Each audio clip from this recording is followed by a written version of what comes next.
So welcome back. Sorry it's been a while for me to get the go ahead and do this this next blog. I've been extremely busy. Lots of people have been putting their backs out, so my apologies for taking so long. It's quite an important topic I want to cover today though.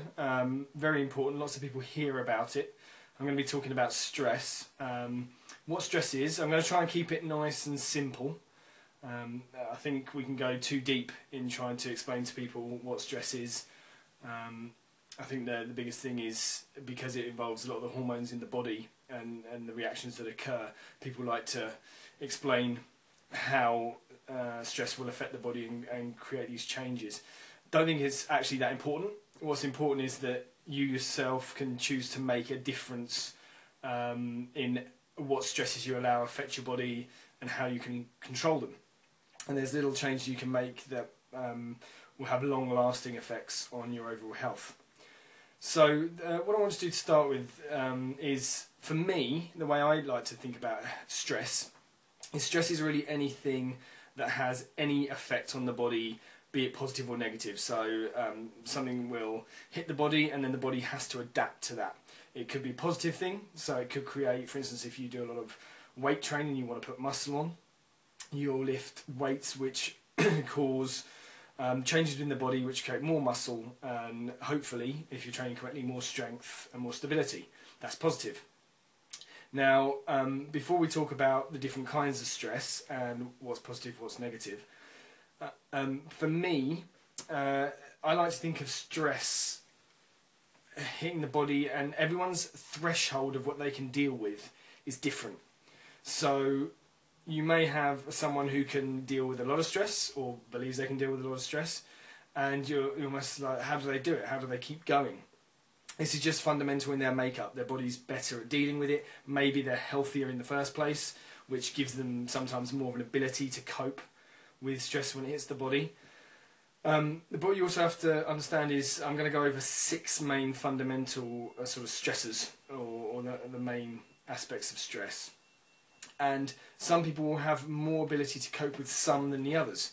So you may find that this person's really dealing with the stress that's hitting them, be it that they're able to eat whatever they like. But if you actually ask them to deal with a situation where maybe it was a relationship stress or a work stress, maybe they fall to pieces.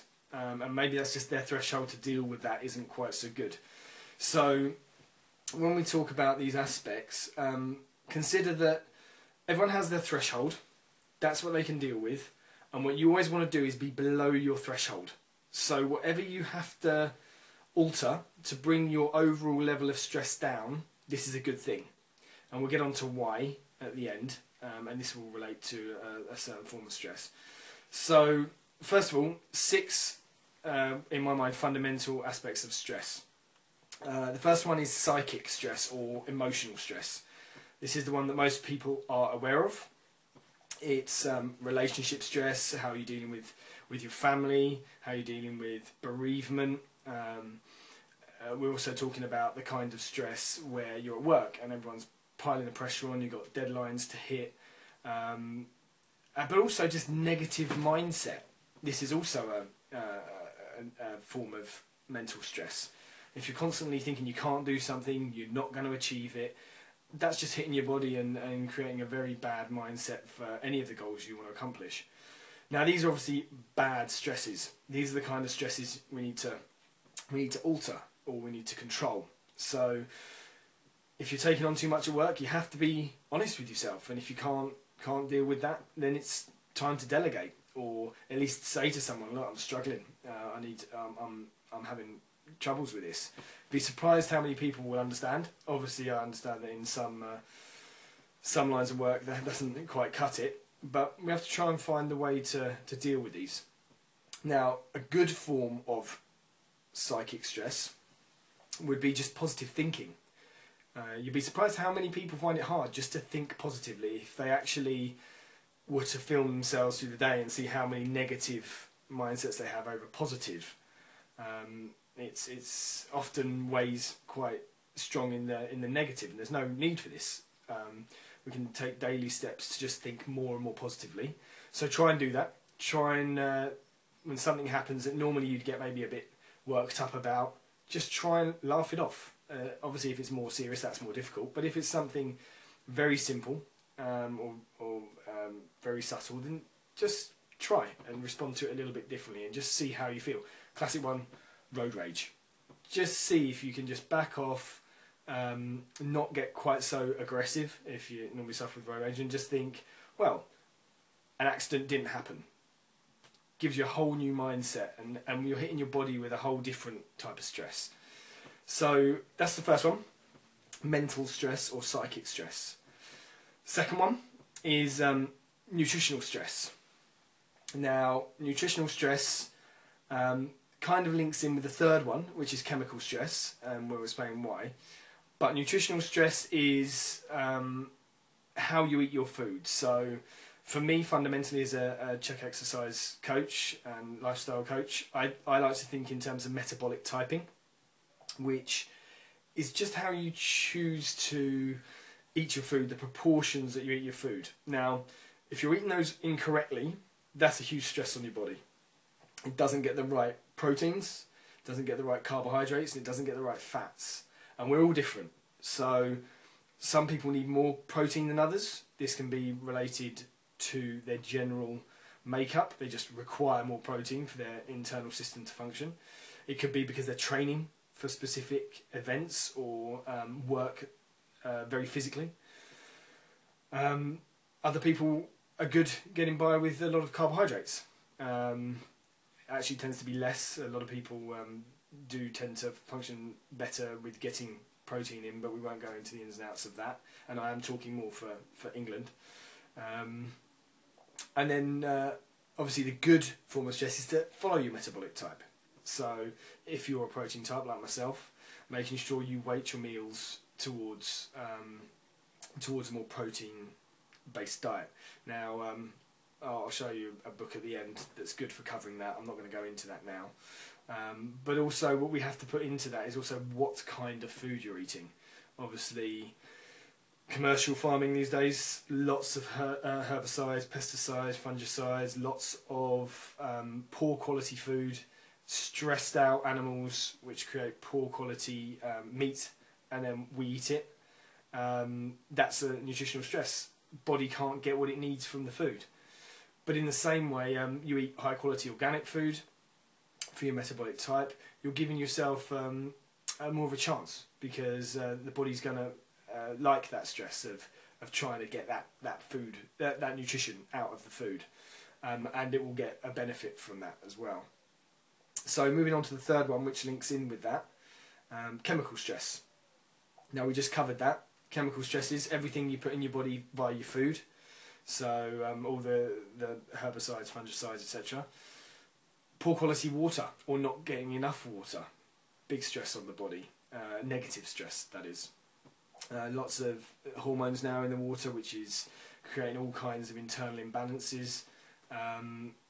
Not drinking enough obviously dehydrates the body, and every process in the body needs water. So if you haven't got enough water, you're not giving your body a chance. But the actual stress of trying to create these chemical reactions in the body is a positive stress on the body. So if you're healthy or maintaining your stress, and then you start training, then this asks the body to respond. It asks the body to make changes within you. And that is positive. The body likes to be active. It likes to be put under a certain amount of pressure. So that would be a positive stress. Fourth stress, electromagnetic stress. One people don't know too much about. Obviously we know the standard one, sunlight. In this neck of the woods in England, not a lot of sunlight for a lot of the year, so you have to make sure you get out in it whenever you can. But the bad form of that stress is sunburn, being out in it too long. You could probably throw in a lot of tanning beds with that, because a lot of people excessively tan. But the one that a lot of people don't realise is the electromagnetic fields that come off of electronic equipment. So computers, TVs, alarm clocks. We're in environment at the moment, which is very electrical, Wi-Fi, mobile phones. So we have to be aware that we have to limit that exposure as much as possible.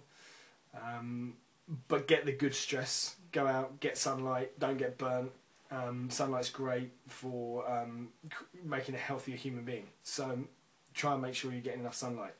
Could just mean going out for a walk at lunchtime. Maybe if you've got time to eat some food but go for a walk just before you eat the food. A very short walk could help. Fifth stress, thermal stress. This is obviously pretty self-explanatory. Anything that's negative, anything that burns you, burns the skin, or gets your body temperature up too high is a negative stress, or too low. So if you're too cold for too long, this is also negative. But at the same time, the body does like to be challenged to regulate body temperature. So going out every once in a while and just testing yourself and pushing yourself a little bit in maybe a slightly hotter environment or slightly colder environment is good, because you're asking the body to adapt. And as we say, the body likes to be challenged to some degree. Just don't go excessive. And the final one, and probably the most important one, because people often don't realise that this can be a negative stress because we're always told to go and do it, but physical stress, exercise. Very, very important that we do exercise. We're built to move, so definitely let's get out there and do some exercise. However, too much is not good.